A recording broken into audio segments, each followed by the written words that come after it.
my goodness. Hello you guys, I am so happy to be back. If you've been watching my videos of me setting up Lucille, my rider mobile, she is finally done. We're all set up and I can finally start recording these reaction videos for you guys. If you guys have followed me for a while, you know, back in high school and college, I loved doing reaction videos. I've had multiple reaction channels. I had a reaction channel with my twin brother. You know, things happened, life happened, as well as one of my channels actually got deleted for copyright because I was doing anime reactions. That was when I first started getting into anime. But on this channel I'm going to be reacting to a lot of different shows. I really want to react to queer shows, shows with black main characters and main black casts. I want to react to anime as well. So just a whole plethora of things. So if you guys have any ideas or suggestions for reactions that you guys want to see, let me know in the comments down below. But we're going to be starting with Interview with the Vampire. So I've seen the movie. I saw it a long time ago. I don't really remember much about it. Obviously it's vampires. But I know that there's this show. And people have been talking about the show for a while. And I finally decided, let me do it. I know that it's queer. Amazing. I write queer books. Right now I have a few different sapphic series out, so if you guys want to go check those out. I have new adult, I have spicy adult, etc. I also am writing a YA story right now. So if you guys want to check those out, also check out my Patreon. I'm going to be binging the entire first season today, and so that is 7 episodes. I'm going to be putting those up on Patreon. Patreon's also going to have the uncut reactions, so if you want to check that out. I'm also going to be putting writing stuff over there, so if you guys want to see, if you can download my ebooks, if you want to join the chats and, you know, put in suggestions for reactions, as well as some of my spicy works that I'm working on, you guys will get weekly uploads for that. So check that out, and yeah, let's just get on with this reaction to the first episode of Interview with the Vampire. News used to be a bunch of guys.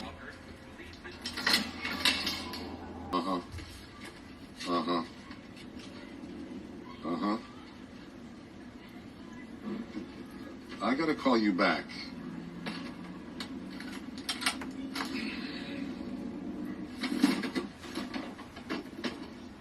Okay, so let's just start with that opening for a second.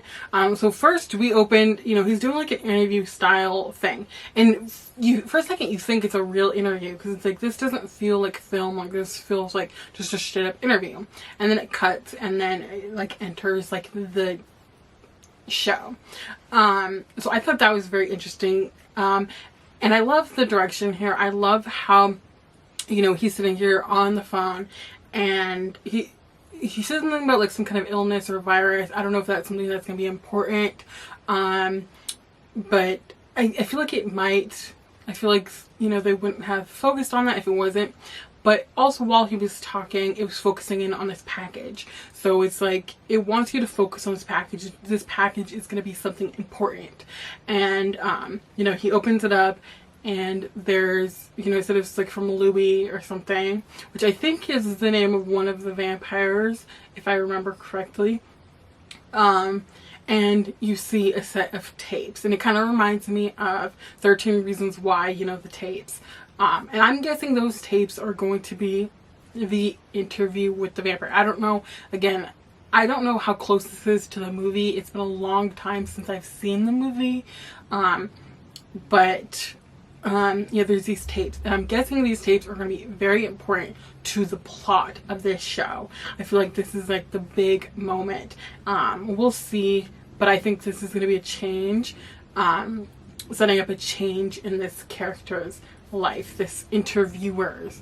And I don't know if he's going to be interviewing the vampires, or if the interviews are these tapes that he was just sent or what. He obviously had a reaction to it, so he thinks that it's something important. I don't know if it's because he already knows this vampire, like maybe he had a history with him or what, but he seemed to have a reaction like he knew that this was something special. So let's just continue. He's rummaging through his oh okay, he's looking for a tape recorder or whatever, radio boombox. In a week's time, in a setting of my choosing, we revisit the project boyish youth prevented us from finishing.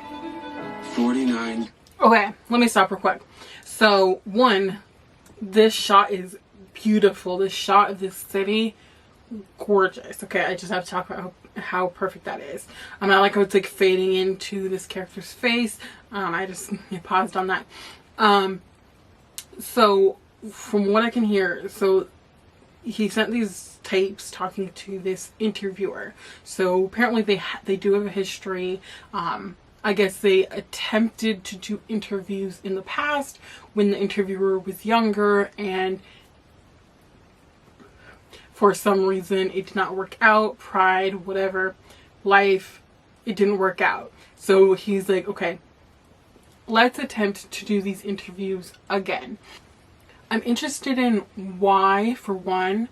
I can understand why the interviewer would want to do these interviews. I can understand why interviewing a vampire would be a very interesting and amazing thing for him and for his career. Okay? But why does the vampire want to be interviewed? I'm assuming in this world, again, we're very early into the show, so I don't really know anything about the world, but I'm assuming vampires are a secret to a majority of the world, okay? Why would he want to expose himself? Again, I don't know how many vampires there are in this world, how prevalent vampirism is, but there's at least him. Why would he want to expose himself? Why would he want to expose what he is? And why would he want to expose his life? I'm very curious about that. Years and thousands of miles removed from the room we shared in San Francisco, I offer, for your journalistic pleasures, my fullest... He's changed. The other guy says, I'm older now. He obviously doesn't have much time left. He's dying. And he's obviously been thinking a lot about where he failed in the past. His drug addiction, his failure at being an interviewer. And then he's like, let's just get this going. Let's start right now. And I love that dialogue there. He's like, how long have you been dead? And then the little smile, little smirk that Louis gives. Perfect. And then we're transitioning, I'm guessing, into the past here. The year was 1910, the fall of the 5th year of my father's passing, and the fall of the 5th year as the executor in charge of the WILD.I family trust. The only place in New Orleans a gentleman of my complexion could do a righteous business was a neighborhood called Storyville. That was the old red light district, yeah? 20 blocks of drinking, gambling, and gluttonous whoring. Okay, so as the honorable executor of the family's estate, you were in what business exactly, Mr. Dulac? You could say I managed and operated a diversified portfolio of enterprises. You were a pimp. It's more vulgar than I thought it would be. It's very adult. I like that. Gritty. And I like that they're not shying away from, or at least so far, it doesn't seem like they're shying away from the part that race plays. This character is obviously black, mixed, whatever. And they're not shying away from the racism and the part that played in his history. A lot of vampire shows and books and stuff, most of them, a lot of them have white main characters, okay? And you see in a lot of those shows like Vampire Diaries and Twilight, where, you know, the white characters are on the side of racism, you know, part of the Confederacy, etc. So seeing a vampire, seeing a person who lives forever, who is black, and has lived through these histories where black people were, you know, treated poorly, for lack of, you know, better term. So to see it from that point of view is very interesting, and it's different than what you normally see in vampire media. So I like that. Do not realize, sister, your body is part of Christ the Lord. Take your time this month. When you take that body and enjoy And I it, can and get 2 moons if he's your brother, defiling Mr. the Dulac. Lord, in my head like a Is this before he was a vampire? I was thinking he was a vampire already. But because he's a brother. Have a fucking night, okay? I can't have it with your food. Did I want to pull a knife on my brother? No. But, as I alluded to before, you couldn't look weak on liberty. You never knew who was watching. Okay. So that guy that I just showed, the blonde guy, I've seen him, you know, in TikToks and stuff. I know he's one of the other main characters. I remember from the movie, I'm pretty sure his character is played by Brad Pitt. So yeah, I know he's one of the main characters, and obviously you can see by his eyes, he's a vampire. Like you see in the future with Louis, his eyes look like that. So I'm wondering if at this time Louis is not a vampire. If this guy, don't know his name yet, if this guy is the one who turns him into a vampire. He obviously seems very interested in Louis. He's, you know, smiling, he's looking at the camera, he's watching Louis walk away. So he's interested for some reason in Louis because of that display with his brother. And yeah, I wonder if he ends up turning him, and why. So, Pivot, I know who you are, sir. You're the man who met me by a townhouse in your corner. I owe you everything. Please join us. I know sometimes men of our race, we all look alike to you people. So I'm out on the Crescent Coast, floating past your village. Okay, so I don't know if they've said the blonde guy's name yet. Maybe I missed it. Very charismatic. I mean, his intro, perfect, amazing. Very charismatic. You can see the chemistry between his character and Louis, even though they're just now meeting. Obviously, he says that they've met before. He's like, no, we haven't. But even though they don't know each other, you can see that immediate chemistry, the eye contact. You know, you can just feel it. I'm excited. I'm excited for where this relationship is going to go, how it's going to go, what's going to happen. Yeah. When I hear music playing, Tied a string around my lungs, and I found myself immobilized. and the women, all shades of sin. The acting here, superb. The acting, the dialogue, I mean, whew, his stare wrapped a string around my lungs. That is beautiful. And then his look, he's like sitting there, he's seething. I think this repressed desire and anger and oof. Ouais. And that stare. Je regarde un homme sortir un couteau de sa canne et presser la lame sur le stomac de son frère. Lestat, unpack your trunks. You're home. Only it turns out the saint is not. Okay, so when he said you sold me a place, he means he sold him on the idea of living here. When he saw that interaction, when we first saw this guy, and he was looking at Louis, and he, you know, smiled as he watched him walk away. It's because that was his moment. I was like, oh, this is where I want to be. Interesting. That's very interesting. I love that. City, but a handsome man with a most agreeable disposition. You're his destiny, Louis.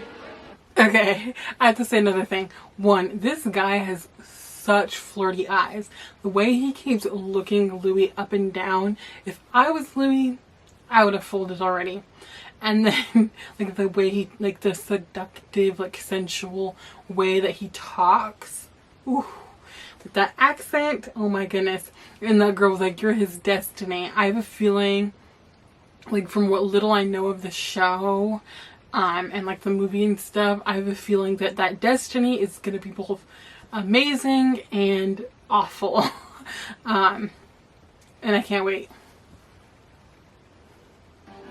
Destined to be very good friends. Friends. The Orient Roommates. The next few hours, Miss Lily.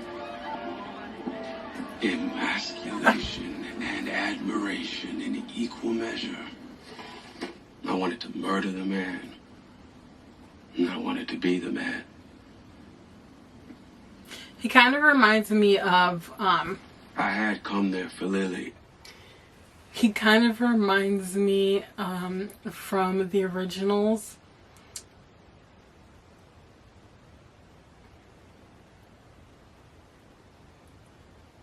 He kind of reminds me of Marcel from the originals. I don't know why. Something about his demeanor.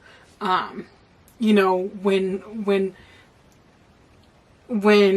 Marcel was in New Orleans and he was running things and he was like, you know, he wanted to be what Klaus was. Like, he was taught by Klaus and he wanted to emulate that power that Klaus had. That's what that reminds me of. But I left thinking of only him.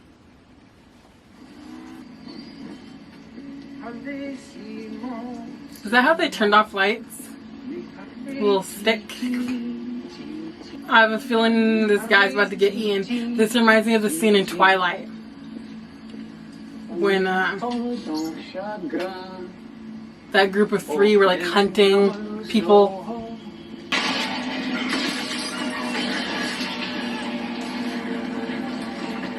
Did you know that Alderman Fenwick here recently purchased both the title and deed to the Horton Rooming House on Villeray Street? Honey, I recommended he think of you, Louis. Very kind of you, Mr. Anderson, sir. We fine gentlemen have heard of the success story that is a bon marché shopping experience like no other. These men look down on you. I have to say, I find it appalling how men like yourself are treated in this country of yours. Is Louis just imagining that Lestat said that, or is this some kind of like vampire, what is the word? When you can speak to people in their minds? I forget what that ability is called. But is he actually like speaking to him in his mind, or is this just like an imagined thing? It looks like it's real, like it's actually happening. I can't be sure. If I say 10%, 15%. Do you not know your value? There's great opportunity in this city. But to seize it, I'll need protection from the wolves. His nails. I just noticed that. I don't know what was going on right there, but that was cool. Forgive me, Mr. de Pontelac, for my bias, but where is the business if there is no capital? It does not exist. Huh? You started hanging out. He was in love with my city and wanted to know everything he could about it. I don't think it's the city he's in love Played with. docent to the gentleman vampire. He had not revealed his vampire nature yet. Perfect cover for a vampire. Racing ahead again, Mr. Malloy. Let the tale seduce you. Just as I was seduced. I love that. He would arrive Let the wide tale from seduce France, you. And the shopkeepers, who would usually close at sunset, were very happy to accommodate him. I was being hunted, and I was completely unaware it was happening. I'm sorry, but the buildup of this relationship, this romance, this whatever it is, I'm here for it, like 1,000%. Like it's only the first episode. It's not even the entire first episode, and I'm already 100% bought in to this whirlwind of a relationship, and I can't wait. It's Louis that pushes your holiday levy. It's Louis who controls the man. Don't mind, Levy. And I don't know who gave you the right to call our mother your mother. She's not your mother yet and will never be your scientific mother. Paul. Sensing some I jealousy. do love this bouillabaisse. What? Down here we call it gumbo. We had a gumbo the other night, didn't we, Louis? Right after the opera. Oh. And what exactly is the nature of your relationship with my brother, Monsieur Leon Coupe?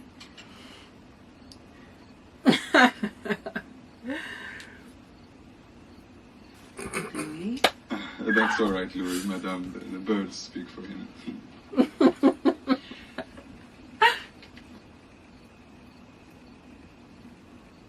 My father, a vulgar man, did not think much of this education. And so he and my brothers conspired to pull me out. Assisi, Aquinas, Erasmus, all of it. And so, to answer your boring question, there is an ocean between Christ and myself. Juste pour que cela satisfera, poisson perché dans la gorge de votre esprit. Don't do that shit here. That whole scene was fantastic. I mean, the brother's acting, I'm not sure who he is. The actor looks familiar though. Beautiful. The way he just started a tear running down his face. Like you can tell, like in that scene with him in Lestat and Louis, where the world kind of stopped. I'm guessing that's the kind of thing that was happening. They were showing it from a different angle. But you can guess that that's kind of what was happening here. And again, I can't say enough. The dialogue in this show is beautiful. It is the prose is just gorgeous. And that story of his family and of all the things that he learned, the beatings, the way he just started tearing up. It's so good. It's so good. Oh my gosh. I can't. When Paul ain't picking at his plate, he's picking a fight. If I had your tricks, I'd have done the same. You must envy him. One thinks God speaks to him through birds in his head. How you figure envy? The liberty he has with his thoughts.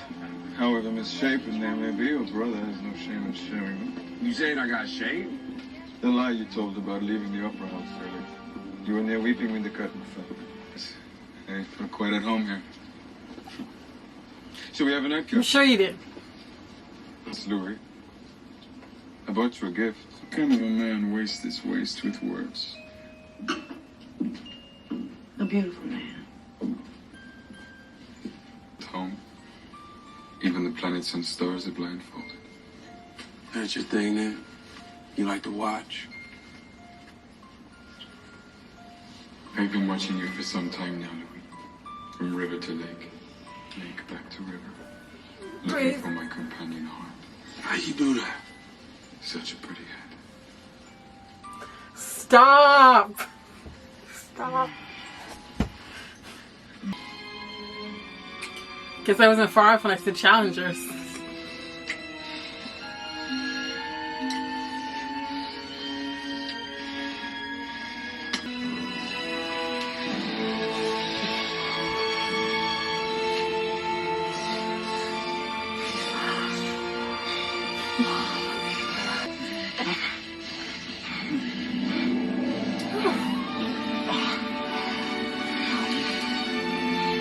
Are they flying? Obviously, I've come to embrace my sexuality. Of course, you know that. We met at a gay bar, didn't we, Daniel? It was a good place to score. I did what I had to.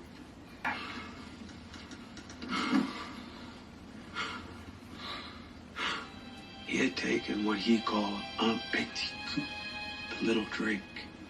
Not enough to kill me, but just enough to keep him fit. Half of y'all don't know this, but these no good boys used to shuffle for pennies on Sunday. Called themselves the A, B, C, D, E, F, G. Remember that song with that? Oh, yeah. It's a gorgeous shot. 9,517. How many days we been in this house? You do that math all by yourself? I think you should get married next. Do you now? And you should marry Hazel. Hazel? Who that? The one you were dancing too close with. If you dance that close, you ought to be married. You still doing business with that man Lestat? Nah, didn't work out. That's good. Cause he the devil. You think everyone's a devil? He's here to take souls. He told me so. You think Levy loves her enough? No, Grace needs a lot of love. I do.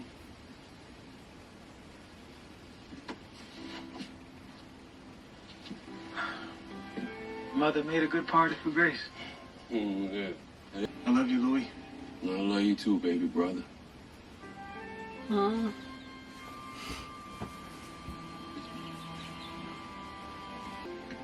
Paul! Paul!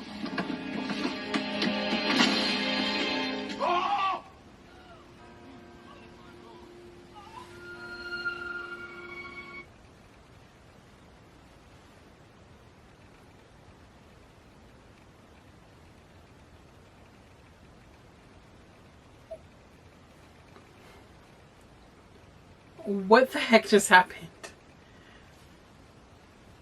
Oh my gosh. I absolutely was not expecting that. What the heck?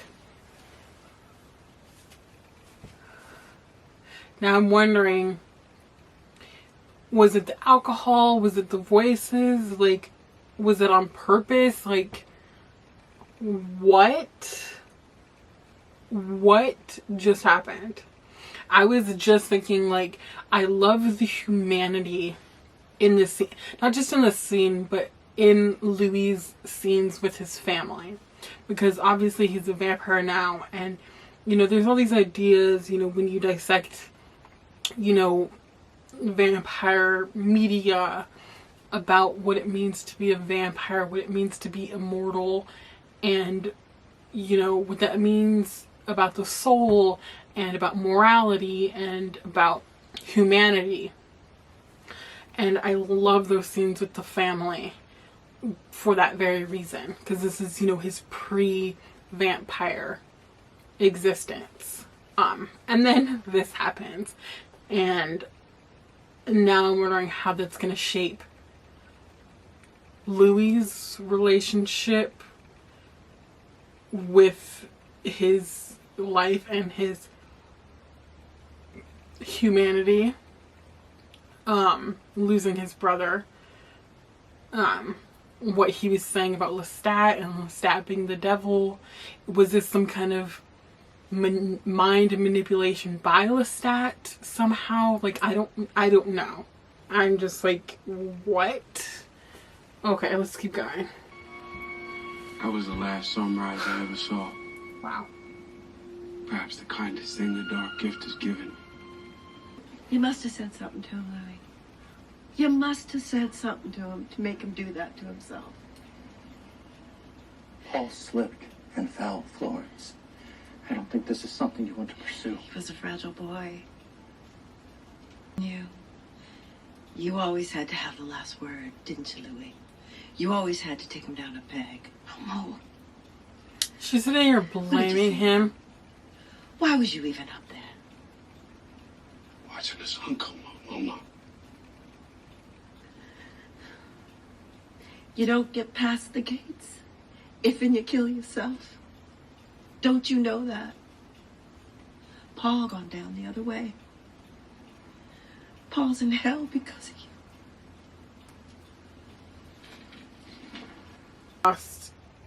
you. my sister last year, just a couple of days ago, we celebrated the first birthday, you know, she's had since her passing.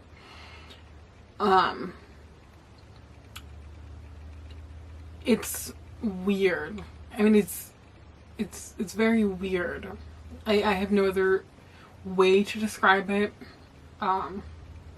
Obviously everyone has different relationships with their siblings, which makes, you know, it different when you lose a sibling. And obviously he didn't have, you know, seem to have like a great relationship with his brother, but he also, you could tell he really loved his brother. And then for the mom to sit there and blame him, obviously she's going through a lot of grief herself, especially as a mother. That's a different relationship than a sibling. But for her to blame him, but then also she thinks that it might be suicide, and she, you know, she said, you know, he's going to be going to hell. Yeah, and I'm wondering how this breakdown of his family, losing his brother, his mother hating him, blaming him, how this informed his decision of becoming a vampire. Did he choose to become a vampire? Was it forced upon him? I don't know. I wait on my balcony every night. You've been avoiding me. I have been. Miss Lily proved herself a poor substitute, and I don't take kindly to being avoided. Funeral. Believe me when I tell you, your brother longed for that flagstone. What did you say to me? Lestat's ambush had disoriented me. The sermon that was given I could not hear. Come to me.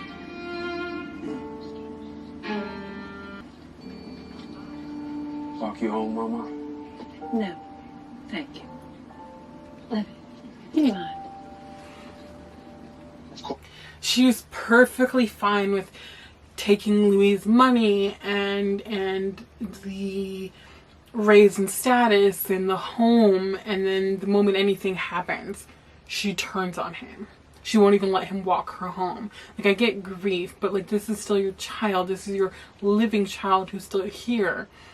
And yeah, for you to, I mean, all the things that he's done, his businesses and stuff, was to take care of his family because they lost their father. And yeah, for her to turn her back on him the moment, you know, any sort of grief or hardship arrived, I don't like that. Don't like that. I did not go to the wake. I did not want to face my mother's blame. I wanted to grieve alone. But he would not allow it.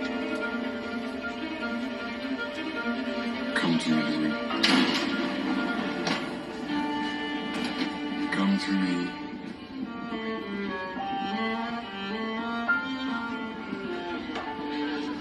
Hello, handsome. That's right. My heart broke when I heard of your brother's passing. Miss Liv, Oh, my dear. I don't care if she's busy with someone. I'll pay more. Cause I like Miss Liv. And I need Miss Liv. Miss Lily died, Mr. Dulac. 2 weeks ago. Police found her under the docks. Said she contracted the fevers that's been going around. Blood went and dried up inside her. Did Lestat enter?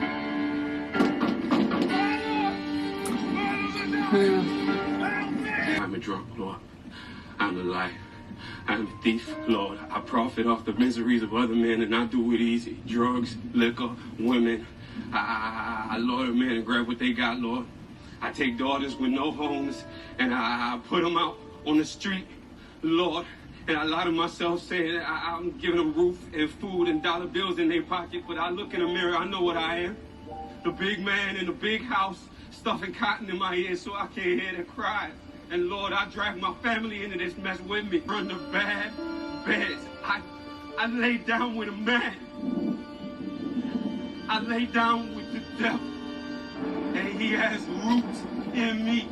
All his spindly roots in me, and I can't think nothing anymore but his voice and his words. Please, help me! I'm weak! I want to die! Wow, the acting in this scene is phenomenal. Wow.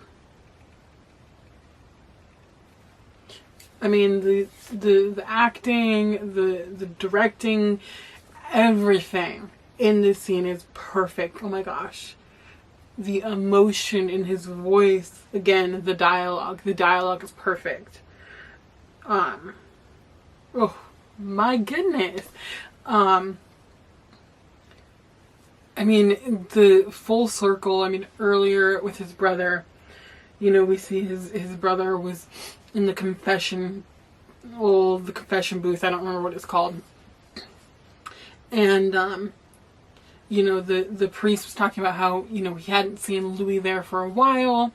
And, you know, Louis was at odds with his faith. And then now, after the loss of his brother and Lestat being in his head, now we see him run to the confessional and pour out his heart. And it's amazing. I mean, when I was in college, I took a Gothic.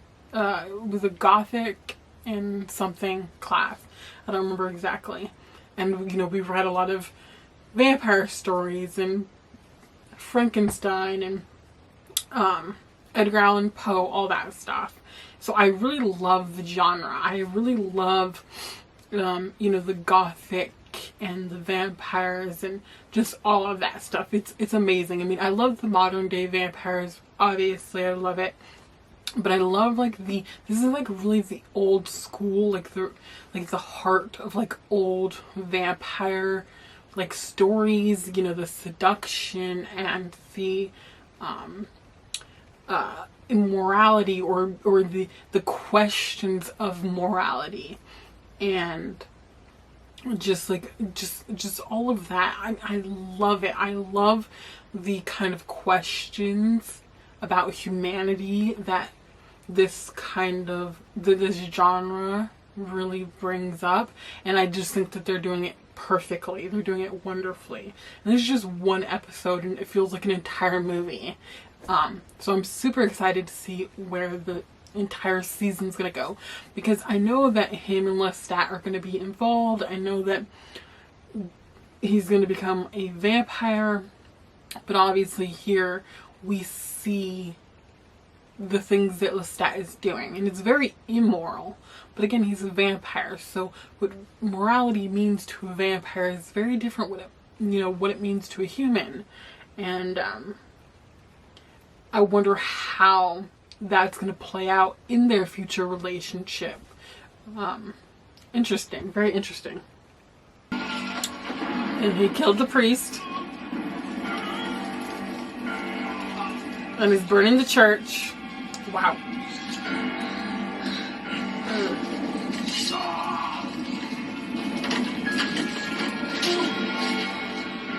You think God had you, Lord, in that tawdry box, to this pink vessel, this charlatan.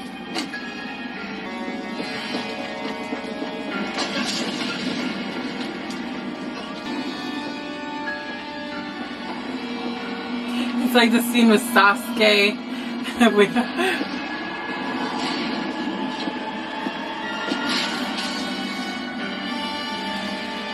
Oh my goodness. What did I just watch? This primitive country has kept you clean. It has shackled you. That was freaky. Permanent exile. I can take away that sorrow, Louis. I can give you that death you begged your feeble, blind, degenerate, non-existent God for. You just have to ask me for it. You just have to nod your beautiful head and say yes. love you, Louis. You are loved. Wow. It is difficult to explain how his words disarmed me, how efficiently succinct and impenetrable his argument was.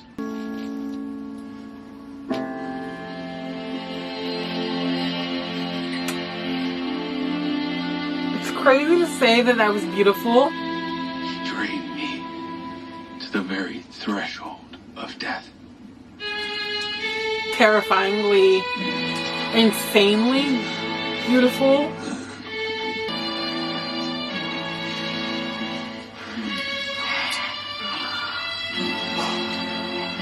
Pounding. Like the pounding of a drum. Growing louder and louder. As if some enormous creature were coming through a dark and alien forest. There came a pounding of another drum, as if another giant were coming behind him, each giant intent on his own drum. The end. The beginning.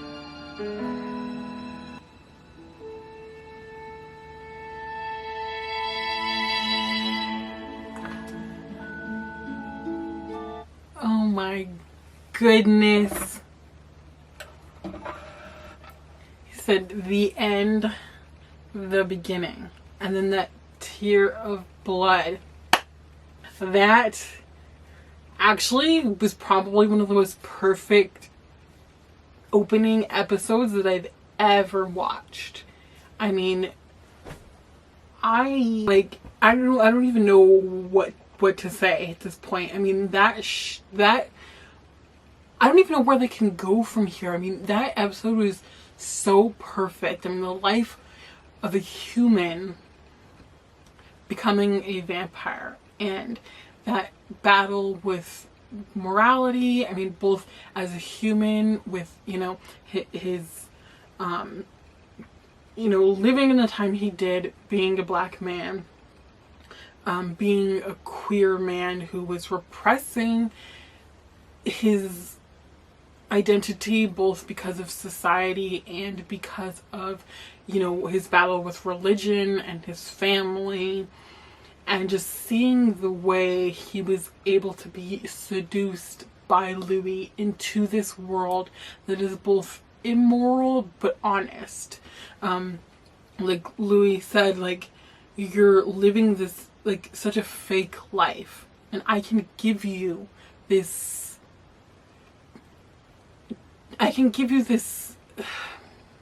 curse basically, but with this curse I'm also giving you a gift. You can live your full, authentic, honest life for the first time ever and just be who you are. I mean, you're living as a fraud and you're trying to be this moral, holier than thou, whatever person that you think that you're supposed to be because of your family, because of society, because of religion. And he's like, that's not who you are. I know who you are. I'm the only one who knows who you are. And Louis, they're soulmates for better or for worse. And he ended up agreeing to become a vampire, and that was, like he said, the end and the beginning. The end of his old human life, his fake life, and the beginning of this new vampire, honest life. And I can't even say how beautiful and perfect that is. I mean, wow. And now that he's a vampire, I'm curious what his life as a vampire is going to be. His transition into becoming a vampire and becoming his full true self, as well as where does his relationship with Lestat go from here. This first episode is mostly just Louis, and I'm guessing it's going to be mostly Louis' story because we see him in the future. He's the one doing the interview, but I want to learn more about Lestat. What is Lestat's goal here? I mean, obviously, he said he was in love with Louis, but where is their relationship going to go? I mean, we don't see Lestat in the future. Are they even still together? When was the last time they've seen each other? Like, what happened? Is Lestat even still alive? Are they still in love? Like, I'm very curious what happened. What happened to them? What happened with them? What is going on? Again, I saw the movie a long time ago. I really don't remember anything about it. So I'm curious about Louis's journey, his inner journey, his mental journey, because, you know, he went on this journey to deciding that becoming a vampire was the right thing for him. But, you know, later in the future, he says that he's bored. Maybe he realized that a life as a vampire is not what he wanted. You know, he was tricked. He was, you know, he allowed himself to go, I don't know. Does he regret becoming a vampire? Like, what was a life watching the world change and being there throughout it all, watching all of your family die? And, you know, what happened with his family? I mean, did they just die naturally? Like did he leave them? Did he fake his death? Like, what happened there? I'm so excited to jump into this journey with you guys and see where this story is going to go, because I have a feeling it's going to be fantastic. And I can't believe I didn't watch this show sooner, honestly. But now I get to watch it with you guys, so that's great. Again, put down below in the comments what you guys want to see me react to next. I have a few ideas of some of the shows that I want to watch already. But, you know, give me some ideas, let me know. Go follow me on all of my social medias. Go check out my books, if you haven't already. I have some exciting new projects, you know, coming. You know, I have a you know, queer, paranormal academia, book about 4 best friends. I mean, I have a lot of great stuff coming, and I can't wait to share it with you guys. I hope you guys enjoy this first episode, and I'll see you next time. Subscribe, like, bye.